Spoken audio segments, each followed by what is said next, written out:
Hey pals, welcome back. It's another week here, and it is another week in which we're being a little bit lazy. So we're having, I can't remember what we had decided to call this, a campfire episode, a slumber party story time, but that's basically what we're doing. So buckle up, because it's not a lot of true crime, a lot of ghosts, and we do have to, as promised, talk about the evil baby orphanage. Yes. Yeah. Yes, I was editing the episode and I was like very tempted to look it up. And I was like, no, she's going to tell. Don't do it. I can't quite remember what I was going to say. Were you going to talk about what an evil bastard that John Mulaney is? Okay, no, what I was going to... Well, yes, on that. He is. Respect for Anna. Justice for Anna. I think Olivia Munn is maybe doing a little bit of a shiesty entrapment situation there. But he also clearly cheated on his wife, so... Right. Did you also see there's this, like, progression? So they used to take, like, pictures on New Year's Eve of, like, the aura photography. Yeah. And it just, like, progressively got darker and darker through the years. And I, like, don't necessarily buy into that stuff, but I just thought it was kind of funny that, like, you can see the downfall of their marriage in the form of aura photography. And also the, like, her art series and, like, the Anne Boleyn stuff. So I saw something on TikTok, and I probably sent it to you, where it was, like, people are speculating that the timeline of, like, the downfall of Henry VIII's and Anne Boleyn's marriage coincides with the downfall of Anna Marie Tendler and John Mulaney's marriage, because it's, like, very similar. I did indeed see the comparisons there. But yes, John Mulaney, trash. Full on. Also, it's like a really common thing with like addiction therapies where they're like, do not make any life-changing decisions within like the first year after you leave rehab, because it's like you're still very emotionally unstable, you need stability. And he's like trying to be like, oh yeah, Olivia Munn and this baby are gonna provide, they're gonna save me, and they're gonna put, make me accountable for all this stuff. And it's like, what happens when that fails?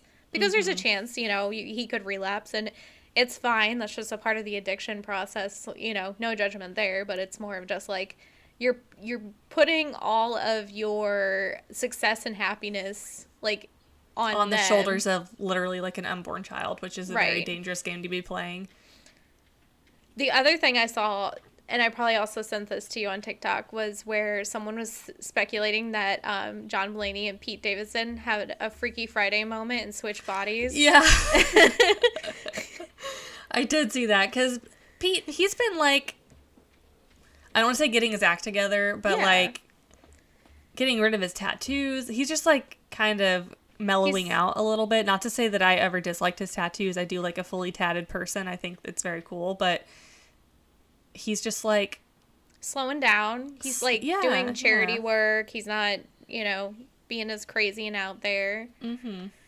And like, I think the person that was doing like the Freaky Friday TikTok was saying like, if you told me that Pete Davidson was having a baby with Olivia Munn after getting out of rehab, I would believe that. But basically all the evidence behind this was that like they switched costumes for one SNL skit like a year ago, and then like they tried to switch back, but it's because they didn't switch costumes and characters and stuff, and so then like they haven't been able to switch back. And then like Anna Marie Tendler knows that it's Pete Davidson and John Mulaney's body, so she's just like, okay, no, we're done. Oh god. And she's like seems like such a nice, sweet person too, so I do feel quite bad for her. Yeah. And for the dog. Justice for Penelope. Isn't that his name? Penelope? Petunia. I think so. Petunia. Oh, that's even cuter. Petunia. Could you imagine, though, just like it's so sad to think about that one day, you're a dog, you don't understand things. Your dad just leaves and never comes back. I saw a TikTok today on my lunch break that legitimately made me cry. And it was this Great Dane. And the text over it was like, it was clearly in a shelter, and it's like their family just got a new puppy and surrendered her to the shelter, and she was just like this lovely old like Great Dane, and she just looked like the sweetest girl. Thankfully, at the end of the TikTok, they did let us know that she was going to a family that had a lot of experience with Great Danes and that was going to be very well looked after. But I was like, oh my god, imagine just like not understanding why your mom and dad just like abandon you with a stranger. Oh my God, hurts. It hurts.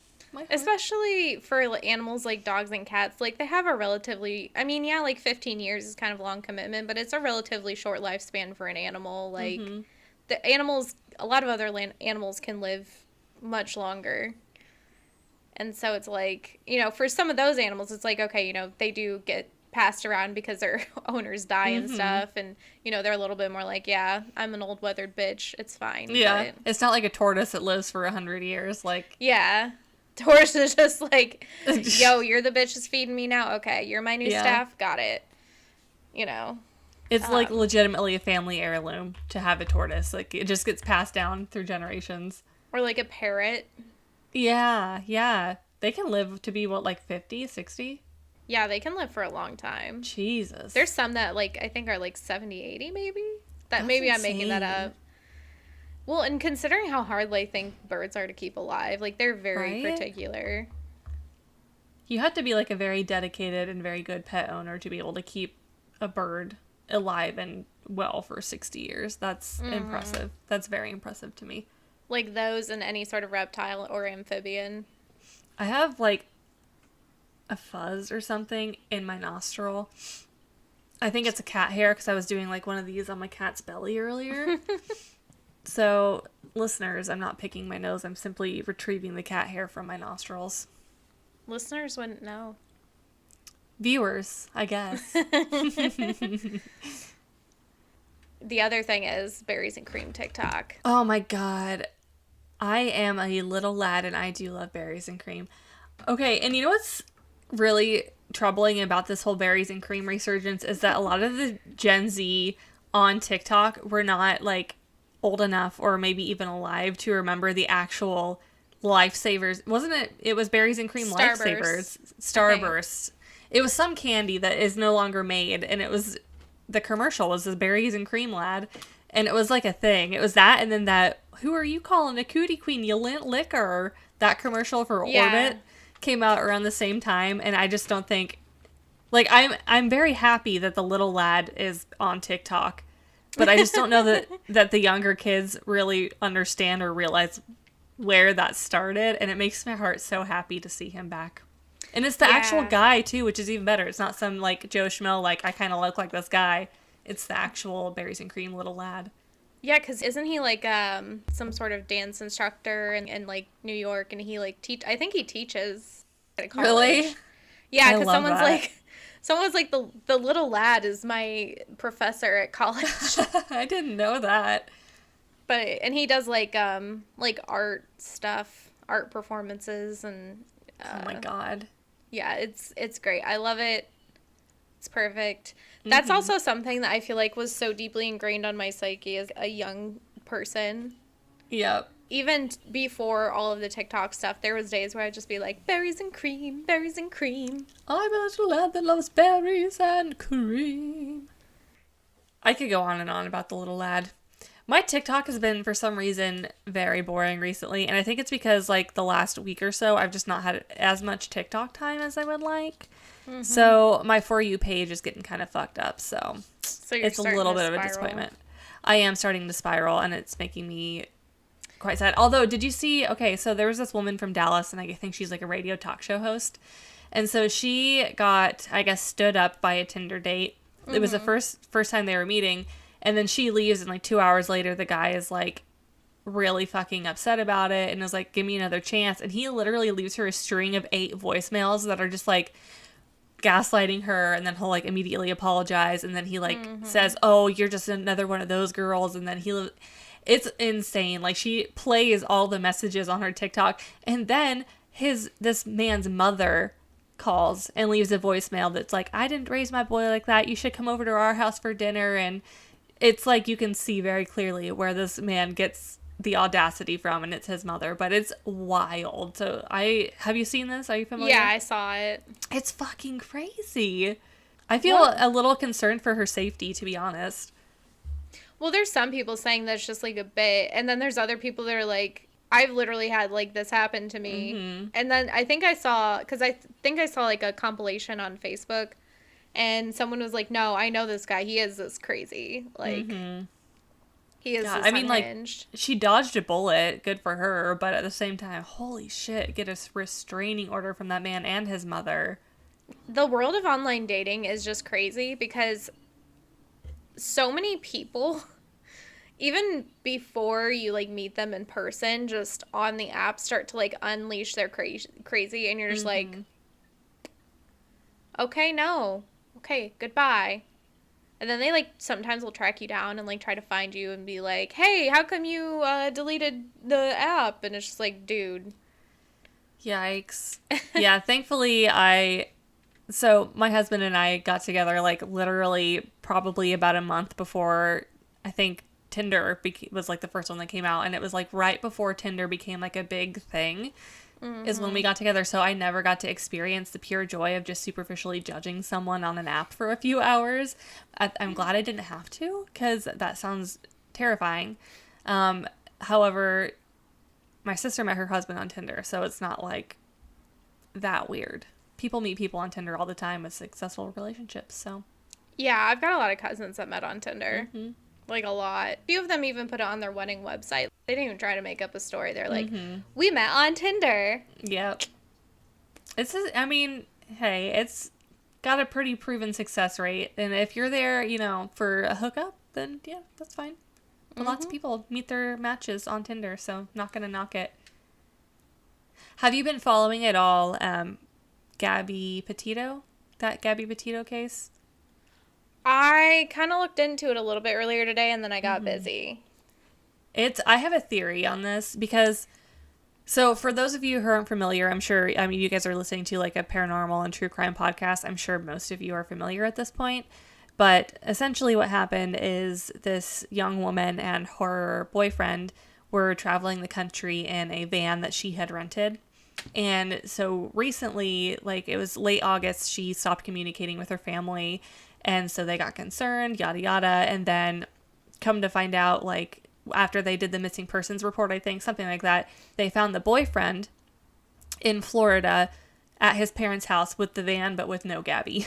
So it seems a bit suspicious because he's, like, refusing to talk to the police without a lawyer, which, regardless of if he's innocent or guilty, it's very smart for him not to say anything until he does have legal representation. So I will not knock him for that. I'm not going to presume that I am going to presume that he's guilty because 9 times out of 10, he would be the guilty party here. And I do have a theory about this. But anyway, I digress. Today, they put out body cam footage from the police. I guess they had some sort of domestic incident while they were in Utah, and the police got involved. And so I did watch that, and it was like a little bit troubling, but I have a theory. Because while they were, I think is it Moab? Whatever, desert, yada yada. So that's kind of near the area where they had gotten pulled over. And in that same span of time that they were there, in the same area, this couple got murdered. So it was 2 women. They were camping together and they were murdered. And apparently, I guess some of their friends had said something to the effect like there was a gentleman that was near them in the campsite that was making them uncomfortable. So my theory is that he murdered these 2 women, and then Gabby must have like found out, was a witness to it, started freaking out, which is why the police got involved, because some other people saw like an altercation between the 2 of them before they got in the van and started off down the road. And then when they get pulled over, Gabby is like in tears sobbing. She doesn't sell him out, so I don't know like if she was afraid for her life as well. But my theory is that he killed these 2 random women. She was witness to it or found out about it. There was an argument about it. Then they got on the road, and then he's like, shit, I have to kill her now because she knows and she's going to turn me in. So I really hope that it's not the case and that maybe she had like a mental break and just like fucked off somewhere and will come like resurface. I think that's what we all hope for, is that she's still alive, but I just don't know. Or the alternative is that he didn't kill the women, that she killed the women. Might have initially been that the guy was making them uncomfortable, and then she was just like, became unhinged, because it sounded also like she was having like a mental health crisis, and that's what the police report said. Yeah, exactly. Yeah, that when they pulled her over, it made it sound like he was trying to diffuse the situation, and then that's why he like kind of pushed her away because she was, I guess, hitting him with her phone. I don't know, obviously we don't know what the circumstance leading up to it was, but it does seem that maybe she was either in distress because she saw something that she wasn't supposed to see, or because she was having a legitimate like mental break. So yeah, well, and everybody deals with like trauma differently, so like maybe it is the opposite, and she killed the women and then she was just like, take me away, and he's just like, I don't know what to do, and then it got to a point where he's just like, wait, no, get out of the car, I'm done, I'm not dealing with you, bye, and then just dropped her off in the middle of the desert and left. Yeah. And again, I think it's important that, like, and I won't knock him for this, because if you're ever in the situation where you think that someone's going to suspect you of murder, he's doing the exact right thing, whether or not he's guilty or innocent, is to lawyer up, get an attorney, and don't say anything until you have proper representation, because he could so easily go in to be interrogated. And this is kind of like the Amanda Knox case, where she goes in and gets interrogated for 53 hours and is basically like forced into a confession because they just like wear you down. If he was innocent, that very well could have happened to him if he was, cooperating or decided to say anything. So I'm sure we'll see this play out over the next few weeks. And, if they find her or find her body, which hopefully they find her alive, but you never know. Or maybe she killed them and then he killed her because he's like, rabid dog, gotta put it down. Right. Oh, that's awful, but yeah. That's how some people think, though. Like, yeah. And you don't know. If you're traumatized, you don't know how you'd react. So hopefully we find out what happens. I hope that this isn't one of those things where we just never get the resolution on it. And I'm sure once he does lawyer up and starts talking, we'll see a lot more come out about it. In less depressing news, do you want to hear about the evil baby orphanage? Let's do the evil baby orphanage. Okay, so I'm going to take you back in time to 2007. The year is, we're freshmen, maybe sophomores, and nerd fighters are like a thing. So this is the groupies for the Vlog Brothers, which are like early YouTube era channel where like John and Hank Green, they make videos back and forth to each other. I'm just giving a little bit of background of where this comes from. And at some point, one of the two Green brothers bring up the idea of, if there was time travel, instead of like killing dictators or bad people, would we be okay with the idea of an evil baby orphanage in which we go back in time, snatch these babies out of their mother's arms after birth, and just like take them to the evil baby orphanage so they don't have the chance for like the nurture part of nature or nurture get to them? And I'm very pro this idea, honestly. Mostly because I would be curious to see, like, once this group of teenage awful men grow up without their family influence, if they were still shitbags. So more from a research perspective for me. But also, it's like, you're going to get all of these evil dudes together and put them in one orphanage so that they can come together and scheme. Yeah. But see, like, at the same time, if you were to take them as infants, like, basically right out of their mom's cooch, you abduct these children so that they don't ever have... Because I feel like every time we talk about, like, a shitty person on this podcast, they had some sort of traumatic childhood. So I wonder if this could be, like, a rehab facility for these fucking babies to see if they would still turn out to be evil. I feel like it's something that would have to exist outside of a timeline, like in, did you watch Loki, the series? I did, yes. So, like, would be at the place with the thing. With all the Lokis. Yeah. With the alligator Loki is where the evil babies go. Well, maybe not that place, but just, like, sit in time out for a while. Like, sit in a controlled environment. Sit where, like, all of the variants hang out. Yes. And, like, would you... Obviously, it would have to be at some point in the future that you would take them, because I feel like you'd want to just, like, remove them from any potential family. Just be like, no, we're going to snatch this infant, we're going to take it away, and we're going to hope that it's not genetically a beast and a monster. And hopefully we can reform them to be functioning members of society. Yeah. Well, I also feel a lot of it's, like, environmental factors, too, because I was watching a TikTok the other day where people were like, do you realize that most of the people that control our government, their mothers drank and probably smoked while they were pregnant with them? And then also, like probably have a massive amount of lead and aluminum in their brains just because that's when they were raised. And I think maybe you sent me this TikTok, but I'm fully behind the theory that like most of, if not all of the boomer generation have some sort of like FAS or lead poisoning or like, because lead was in fucking everything and people were still smoking and drinking while they were pregnant. Mm-hmm. So now we have this generation of people, which would explain all the fucking crazy people on Facebook that are still sharing Minion memes and like anti-vax propaganda at the age of 60 and 70. Like they all just have a little bit of the dum-dums from eating all the lead paint. Although I feel like I grew up in houses with lead paint and I never ate paint, so maybe it's just they're naturally stupider as well. Maybe. Although, okay, I didn't eat lead paint. I did, like, would pull plugs out of the wall a little bit and just give myself a little shocky shock. I mean, I feel like I used to do that by licking a battery. You'd, like, lick it and touch it in a certain way and it would, like, kind of zap you just a little bit. Yeah, like, just a little bit. Nothing crazy. I just want to feel alive. That's the only time I felt things.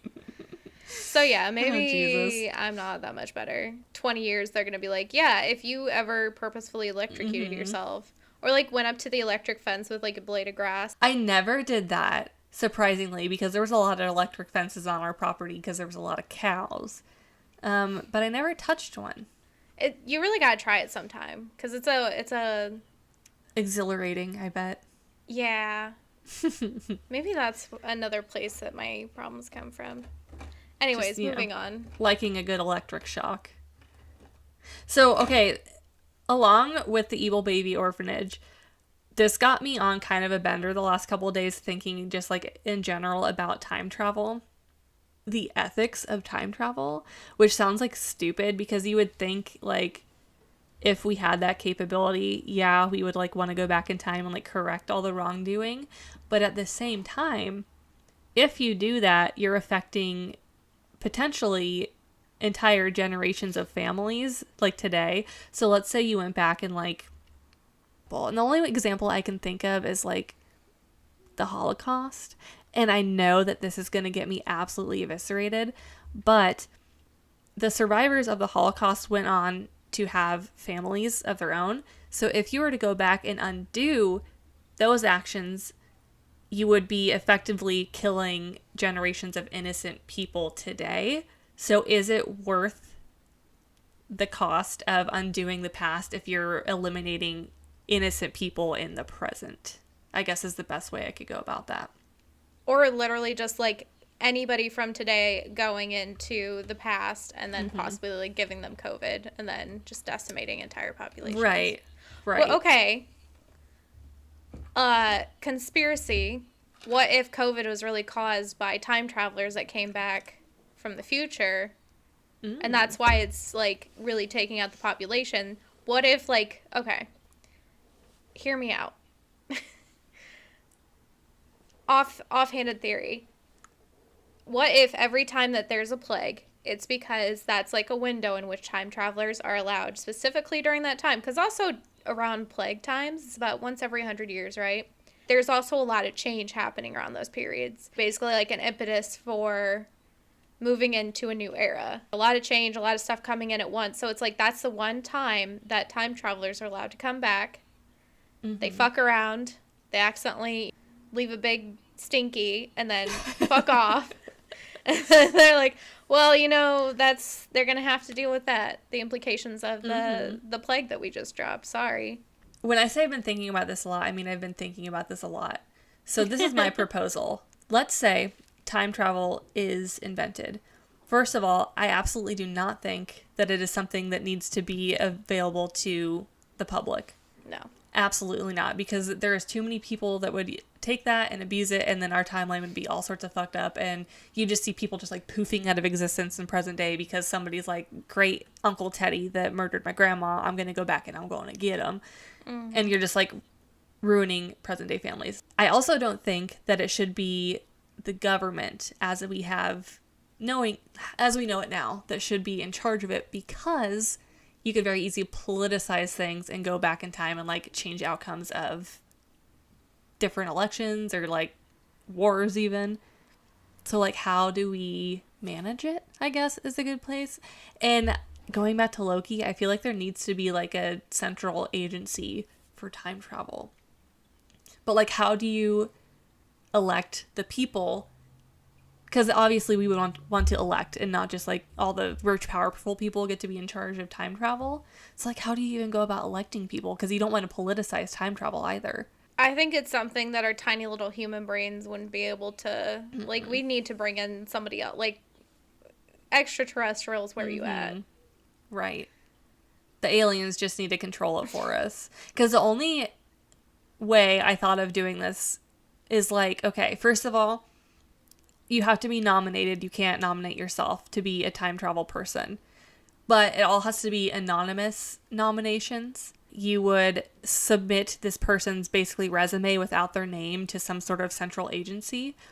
And then only after that central agency is like, yes, this person looks on paper to be pretty decent, then you would have to write an essay of some sort. Each country would have like 3 of these nominees, and you would have to like read the personal essay.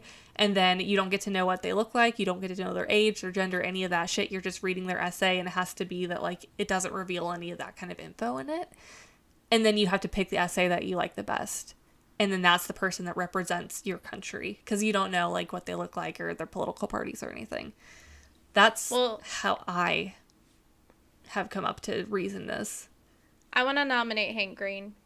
I do, too. I honestly think best case scenario. Mm-hmm. Hank Green, I need you to drop your personal essay on what time travel means to you in my DMs, please.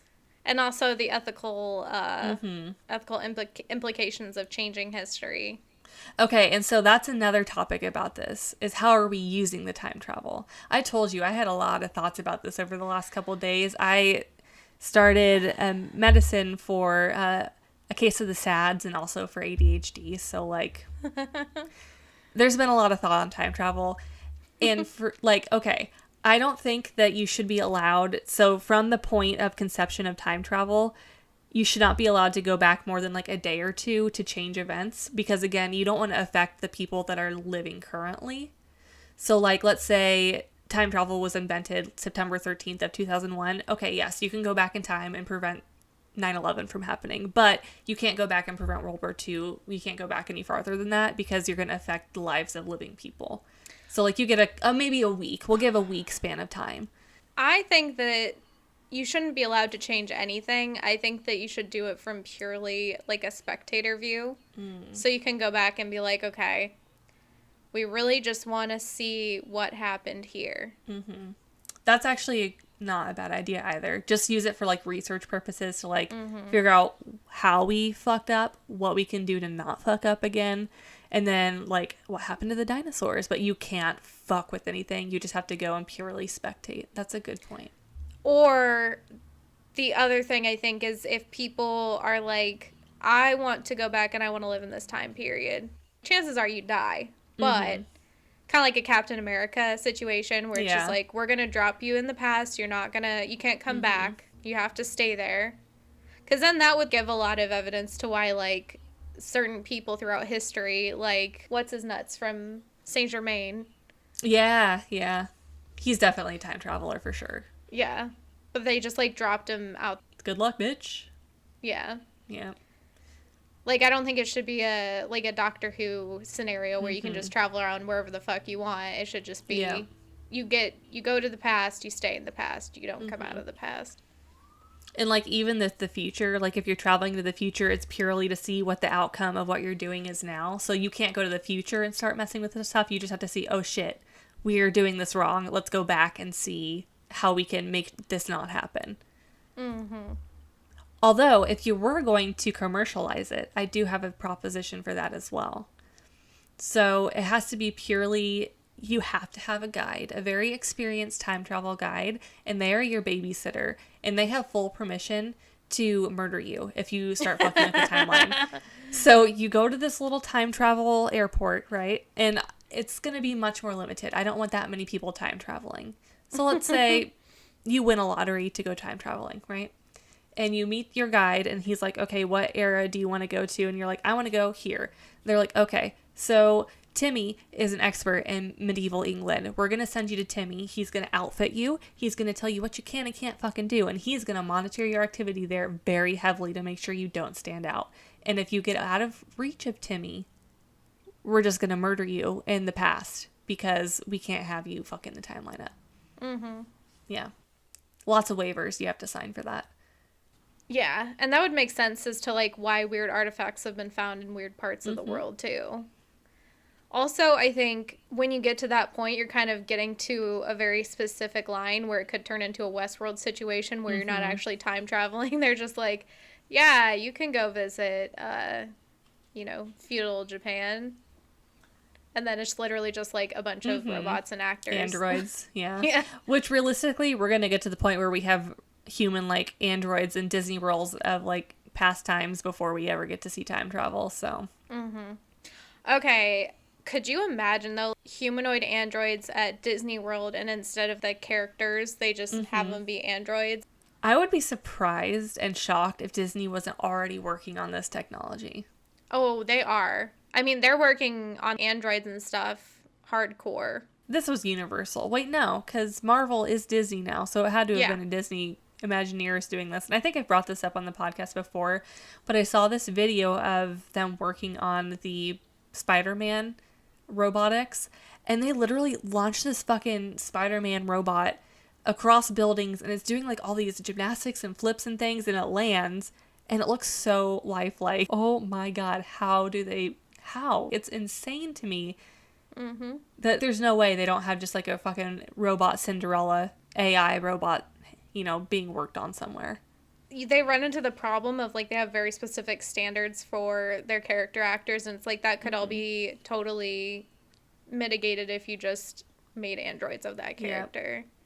Well, and, like, I feel, especially now in, like, COVID time for public safety, that's probably even better just to have a robot at the meet and greets that's very lifelike, that can, like, participate in conversation. Also, so I got on this area of the internet where it's like Disney people, which, okay, Disney adults, get it together, you guys. Yeah, no. Get it together. But people that, specifically the side of the internet I was on for a while was people that played characters in the parks. And apparently it's a rather large issue among the women characters that play the princesses or like Tinkerbell, that grown men will like touch them inappropriately at meet and greets. So you would also be eliminating that problem. Although some people really enjoy dressing up like a princess for work. So then you're like ruining their job because the men can't be trusted to behave like adults. There was this one event where we volunteered to dress up like princesses, a kids' day where you just like went and told stories and hung out with kids. It was weird, but it was like what all the education majors did. Yeah. But there was this one girl there who went on for like, it was an adult. It was a college student as well. And, like, she wasn't unattractive, but she definitely wasn't Disney princess material. They have very specific standards for facial, how tall you can be, what your weight can be, your face, what it looks like, your bone structure, everything, like, down to measurements. Well, they don't want, like, two different Cinderellas to look so drastically different, and a kid goes to the park in 2 days in a row, and it's a different person, very obviously. It kind of ruins the illusion for children.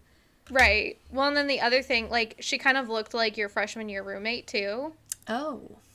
This girl was going on and on about how she wanted to be a Disney princess and how she was going to be a Disney princess and she was going to go work in the parks. She was also 4'11".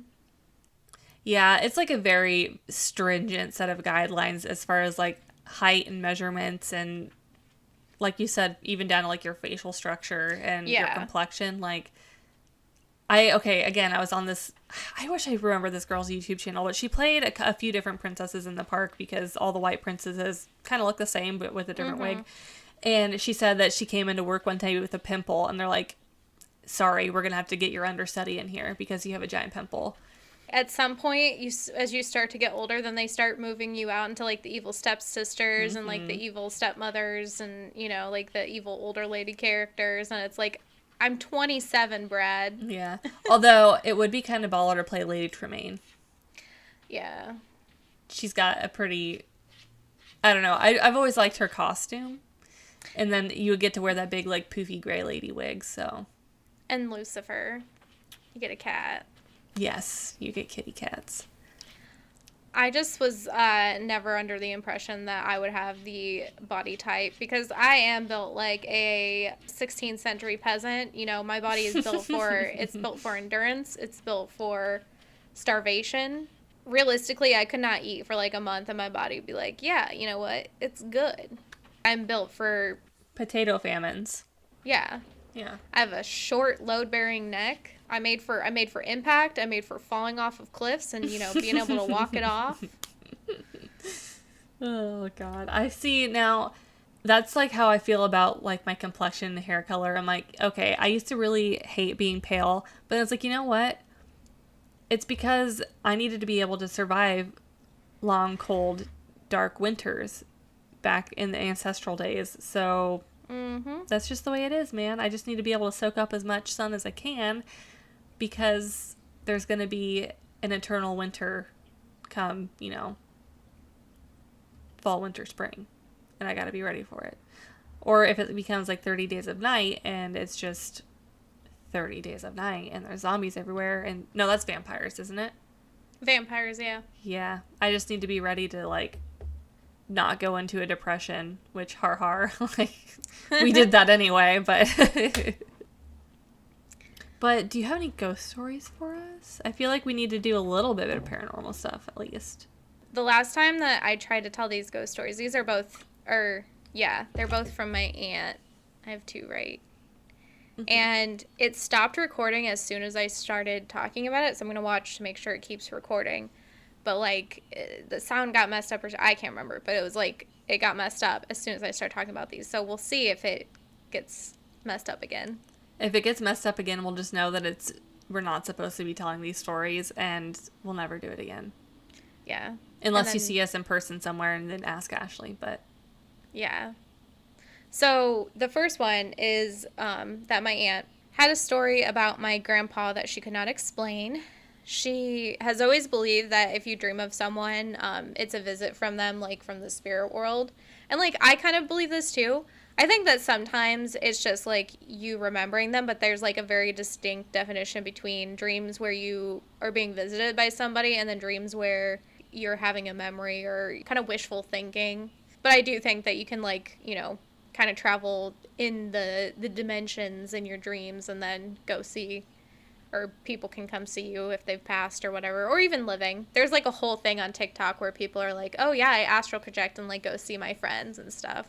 Which I think, okay, if you astral project, if you believe in that, don't infiltrate your friends' dreams. That is weird and invasive, and unless they tell you, like, yeah, come and fix my dream world because it's fucked up, but, like, don't just go of your own accord. That's a little invasive. Yeah, that's a little, you know, ask for some consent first. Although I could see that being, like, let's say you were able to astral project and maybe you have, like, a really big crush on this boy.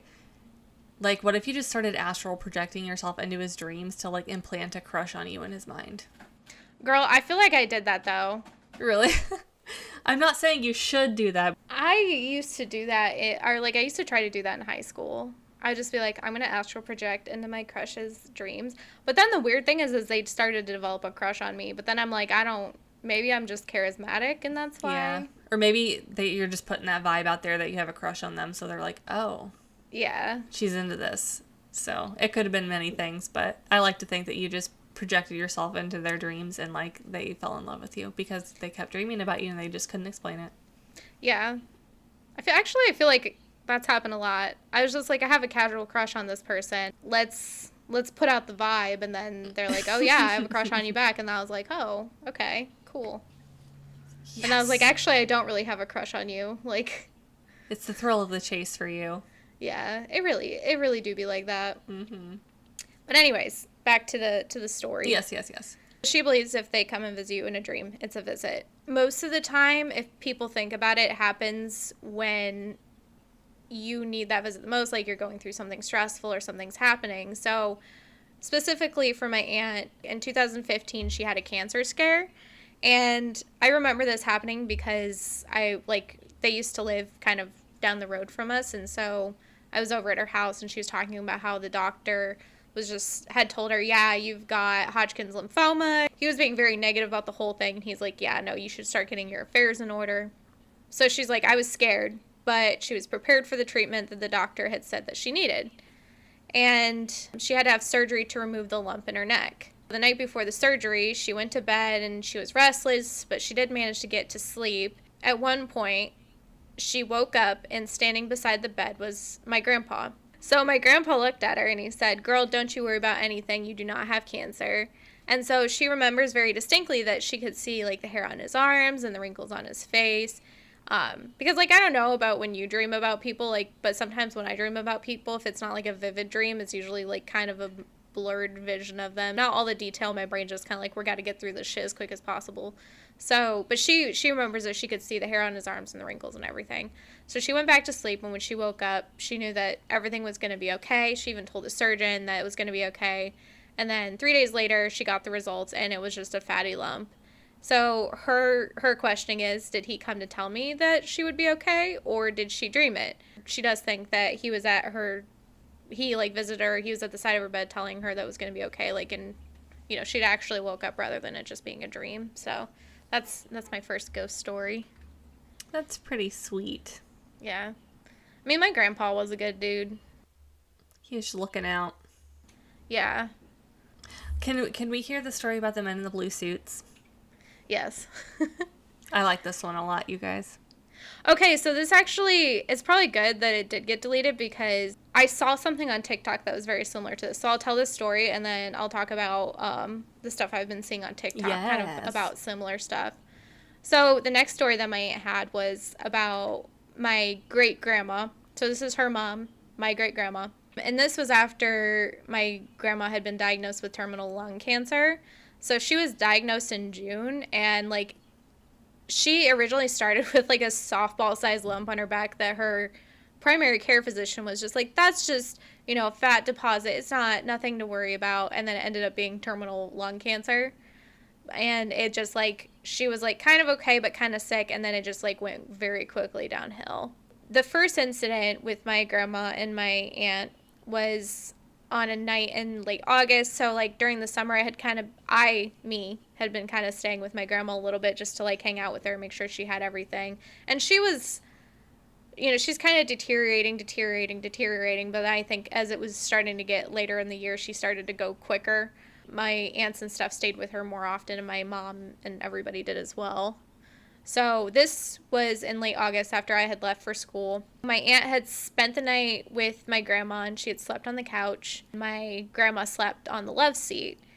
And my aunt woke up the next morning, and she went and sat on the love seat next to my grandma and helped her get her pain patch on, because she had like the heavy-duty, like slow-release pain patches. My grandma turned to look at my aunt, and she whispered, "Who is that sitting on the couch?" So my aunt looked over, and she saw that the blankets were kind of piled up at the end of the couch, and my aunt said, "Oh, it's just my blankets, Mom." My grandma turned to her again, and she said, "Are you sure?" And so at that point, my aunt was like, you know, I had goosebumps. It sent cold chills down my spine. She doesn't really know why, but maybe it was the whisper that my grandma was asking the questions in. But my aunt was like, "No, it's okay. No one's sitting there." But my grandma was not convinced. The next incident was about 3 weeks later. At this time, she pretty much needed 24-hour care. This was a Sunday, and that evening, again, my aunt was staying the night. My other great uncle was there, and he had to leave. And so my aunt said that she'd be there in about 10 minutes. So, like, it was my uncle was leaving, my aunt was coming in. It was dusk when my aunt pulled up to the driveway, and she saw the front door open, which was not unusual. So she went in, and my grandma was asleep on the love seat again. So my aunt went and sat on the couch and was just kind of waiting for her to start stirring or get up, or to see if she was even going to get up. My grandma woke up about an hour later, and she was just pissed. She was furious.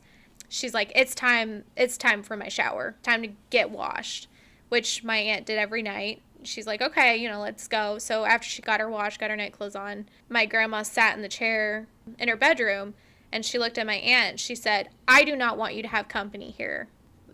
My grandma was pissed. She was fully convinced there was other people in this house while, you know, my aunt was there. She had been sleeping, that these people had come in. My aunt's like, "Okay, what you talking about, Mom?" And my grandma was like, "You need to go tell the men in the living room to leave." And my aunt's like, okay, Mom, who are you talking about? What men? And my grandma said, the 2 men in the blue suits. And once again, she just got, like, cold chills because my grandma believed that wholeheartedly there was men in the front room with blue suits on. And, like, the thing is that my grandma never really, like, she didn't have Alzheimer's, she didn't have dementia. She was pretty lucid until the last few days, I think. I mean, she was a little loopy because she's on all these pain meds, but I would call her on the phone and she was making perfect sense to me. My grandma at this point, she's starting to get even more and more pissed. And, like, she kind of had a temper. So she's like, you need to go tell them to leave. My aunt's like, okay, I'll go. And she went to the living room and she said loud enough for my grandma to hear, you have to leave. She doesn't want you here. And then she said in a lower voice that she knew that my grandmother could not hear, she's not ready yet. The last time that there was an incident with the men in the blue suits, it was about 5 days before my grandma passed. My aunt was sitting at the dining room table and she was just kind of sorting through some old photographs, just kind of getting ready to distribute them after my grandma had passed. My grandma was sitting on the couch and kind of moving her head from side to side. And my aunt said, you know, what's wrong? My grandma said, I can't see you because of the 2 men in the blue suits. And this time she wasn't as mad as she was just accepting. And so my aunt, she said she felt a drop of temperature in the room and once again just felt like chilled to the bone, goosebumps. But this time, like, she could feel it getting colder in the room. And she said, I can only figure that she was ready this time and they came back to guide her. So my aunt was talking to the hospice nurse about these 2 men in the blue suits, and the hospice nurse said that she knew so many stories of people seeing family or guides to help them on their journey. First of all, no idea who these 2 dudes in the blue suits are. Because she didn't identify them, she just said 2 men in blue suits. Yeah.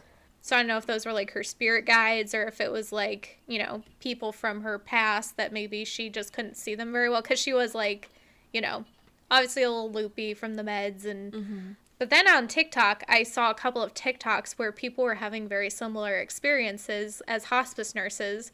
And they were saying a lot of their patients right before they passed would see people from their past. One I can think of in particular is one lady she was younger. She's like 55 and had a terminal illness.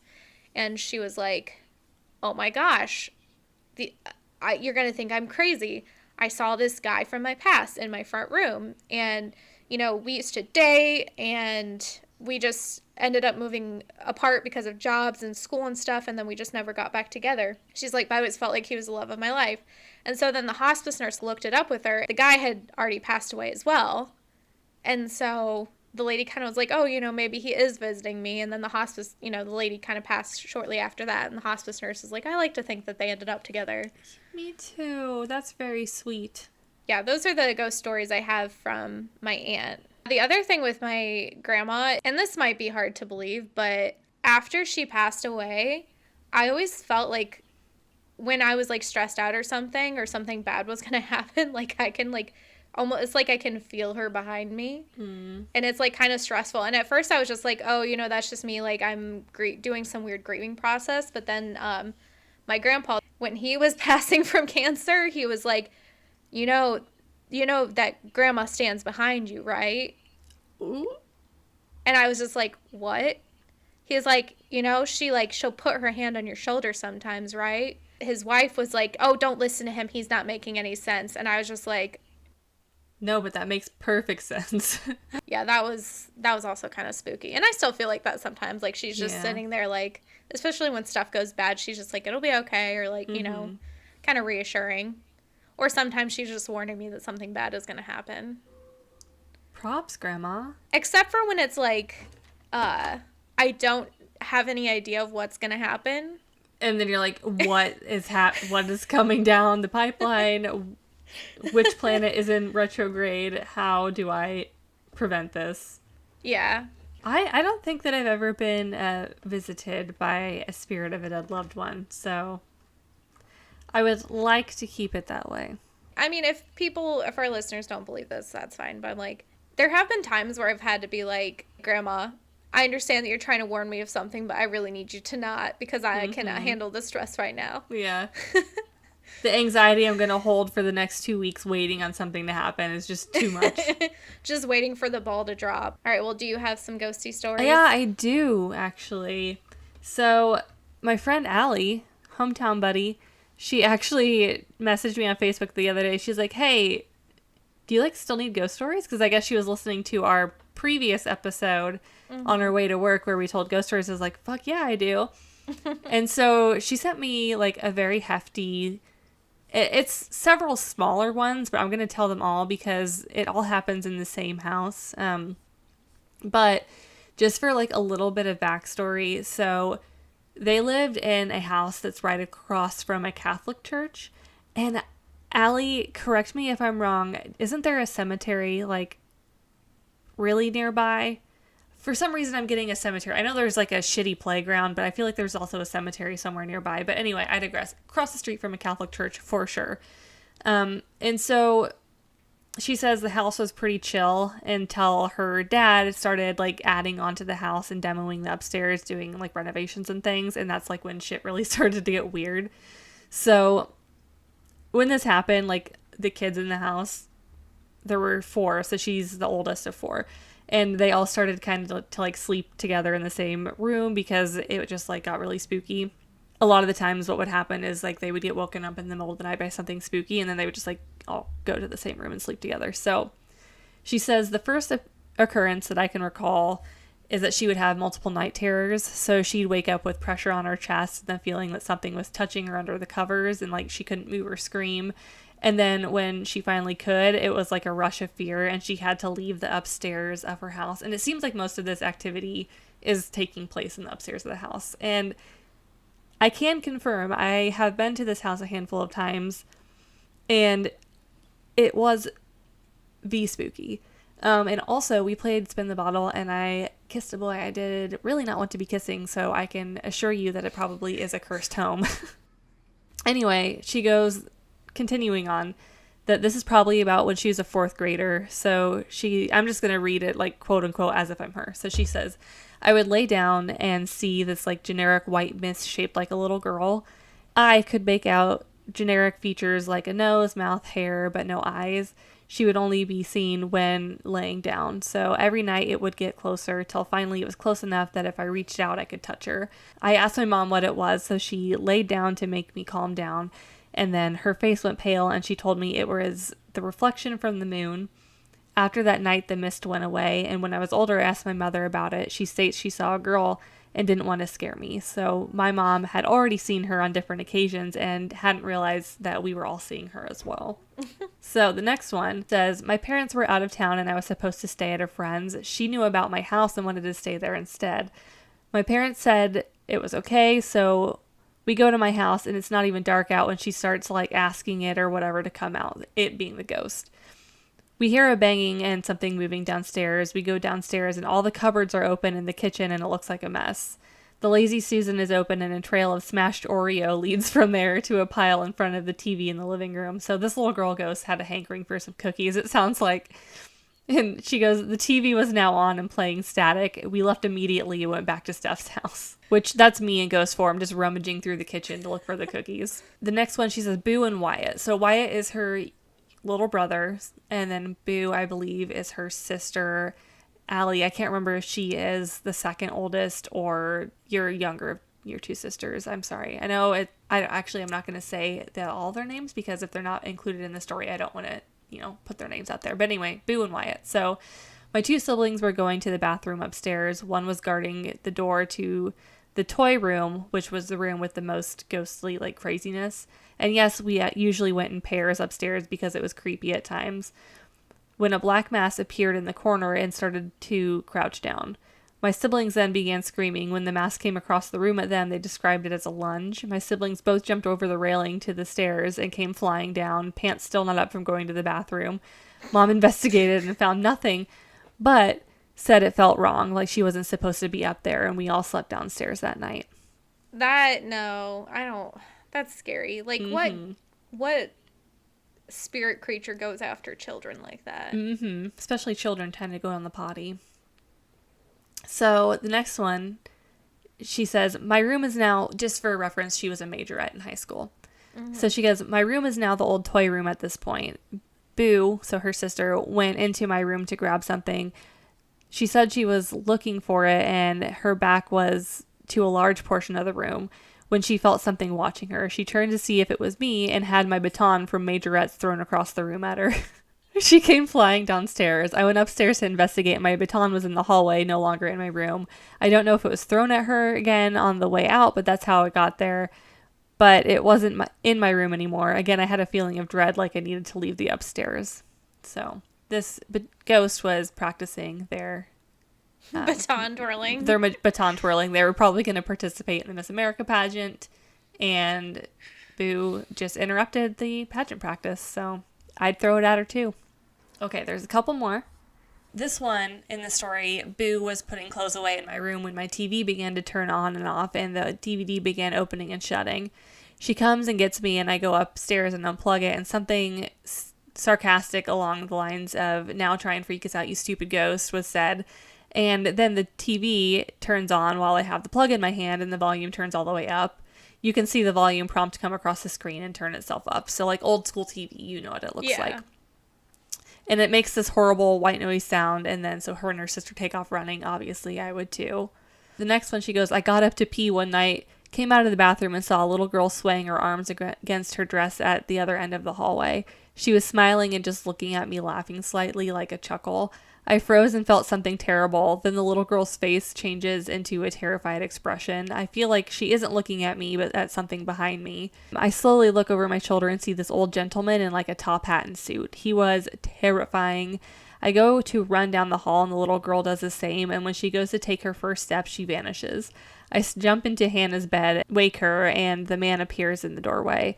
I'm screaming, so my parents come up the stairs and flip on the light. When they flip it on, he vanishes and left a black haze, almost like smoke. My dad didn't see any of it, but my mom saw the haze as well. We all slept downstairs that night. I like how frequently it's like... We all slept downstairs. Which, fair. If all the spooky stuff was happening upstairs, I don't know that I would want to sleep up there either. I'm going to skip down a couple, and then maybe we'll save some of these for the next time. But this one includes a Ouija board. So she says, my sister's friends brought over a Ouija board because we had a scary house and we were young and dumb, which, like, yes, fair, but also, girls. No. You don't bring, no. You don't bring Ouija boards to places that are haunted in, like, a ominous way. So she goes on to say nothing really happened during the reading because they got scared, fair. But my mother later found the board and threw it out. Months later, my mother is deep cleaning and starts freaking out and screaming at all of us, demanding to know who did it. With no idea what she's referring to, she shows us the board she threw out months ago. It had been wedged between the wall and a couch. Me and all my siblings swear even to this day that none of us went and got it out of the trash. And by all of our reactions, I really don't think any of us did, since everything was crazy at the house at this point. So none of them had the balls, basically. There's a few other little stories, but basically it all comes to a head, and she says that I don't remember what specific incident triggered it, but we contacted our father at the local Catholic church, and he asked what was going on, and he had come over with another gentleman all dressed in robes. They came in and blessed the house with holy water and some incense stuff.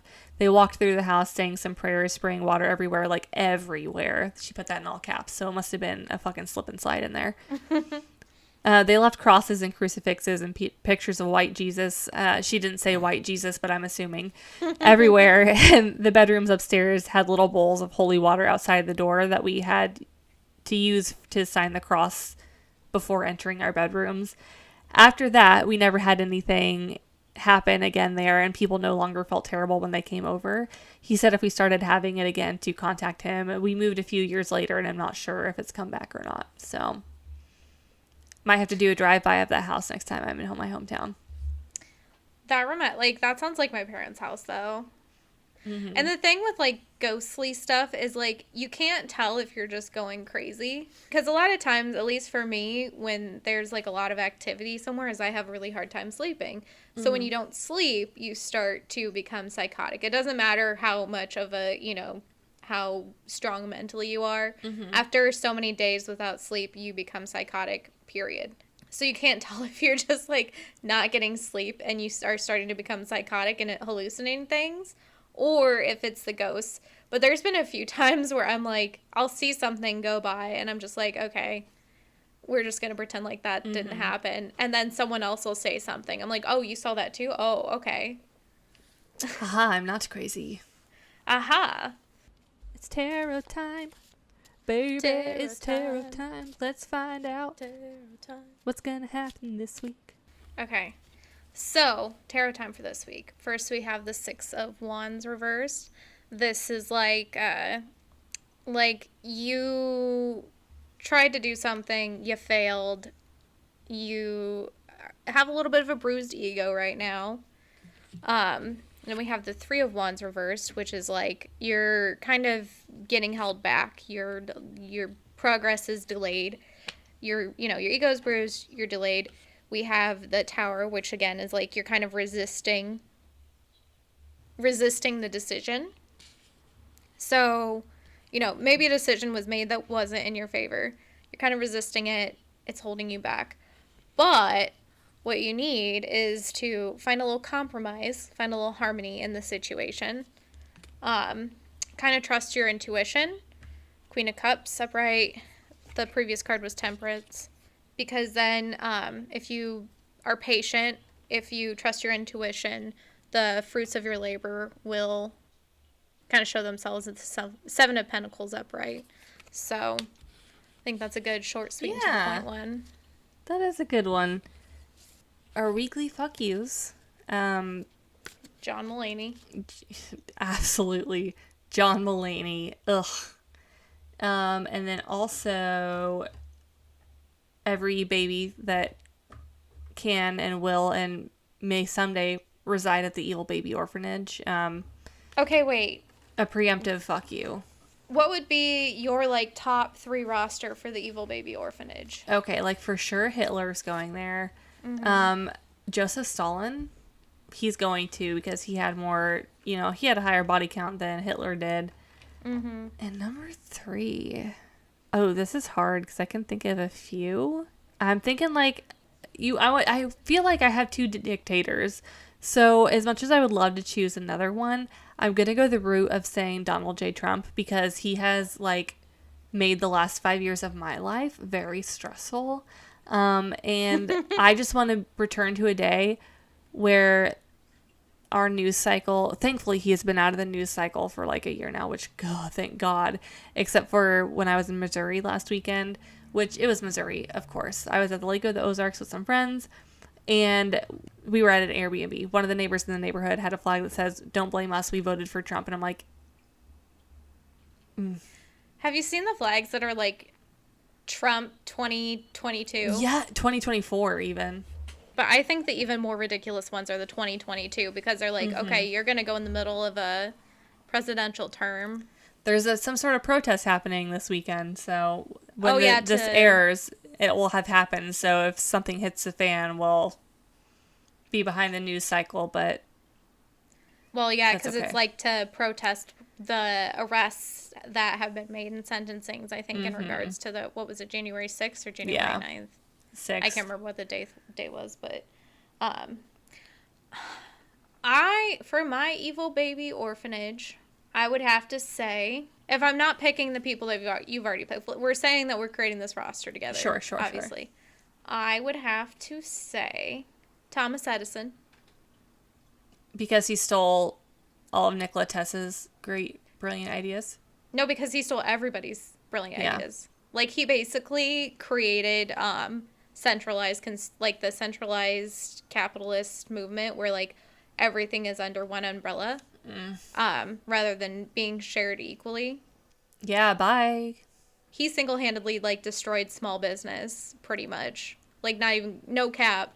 He stole everybody's patents and ideas. I think he worked in the patent office, didn't he? And he would just take people's ideas and put his name on them and be like, yes, I am the patent holder. I am so smart. That's a very good one that I would never have thought of in a million years, but you're absolutely right. Well, because I was going to say Jeff Bezos, but it's Jeff Bezos is not the root of the problem. And I mean, it goes back even further. Probably also the Carnegies, whoever the main guy of the Carnegies was, because again, falling into capitalist bullshit. Ronald Reagan. Oh, that's a good one too. I did think of 2 more wild cards I'd like to add. All right. Go for it. I can't remember his name, but I recently watched the documentary on Amazon Prime, LuLaRich, about the LuLaRoe company. And so I want Deanna and her husband, I think Mark, to go there because they just seem like fucking terrible people. So they could go to the evil baby orphanage as well. But yeah, mine's very American-centric, but I feel like a lot of the problems in the world could be solved if we just, I think that those are problems that were further reaching and cause much bigger implications than just America. Yep. And maybe it's short-sighted. And there's plenty more evil people throughout history, but those are just Christopher Columbus. This is also true. He should go to the evil baby orphanage as well. Yes. Lots of people. Like, I'm getting lots of thoughts now of people that should go to that evil baby orphanage. Lots of them. It'd be a very diverse cast of characters. Hi. Yeah. Well, and it kind of depends on what your definition of evil is, too, and, like, where you... So that's why we need an impartial, like, alien brain. Just controlling everything. Yeah. Which is why I think it should be Hank Green, because I feel like he could be objective. I also feel like he could be a little bit of a sociopath, though. So, like, if something needed to be done, he could be like, no, that has to be like this because it will disrupt the flow of time. So, on that note, you guys, let us know who would be your top number 1 pick to include in the Evil Baby Orphanage, someone that we haven't picked already because we're building our Dream Team roster together. So, drop that in the DMs. Group project, yeah. We'll compile a PowerPoint at some point. Of the Evil Baby Orphanage. And on that note, we'll see you next week. And you know what? I'm not even going to do the spiel. You know where the shit is. You're smart. You'll figure it out. I'm going to go eat some cake, feed these cats. We will see you. You will hear us, rather, next week. Okay. Bye. Bye.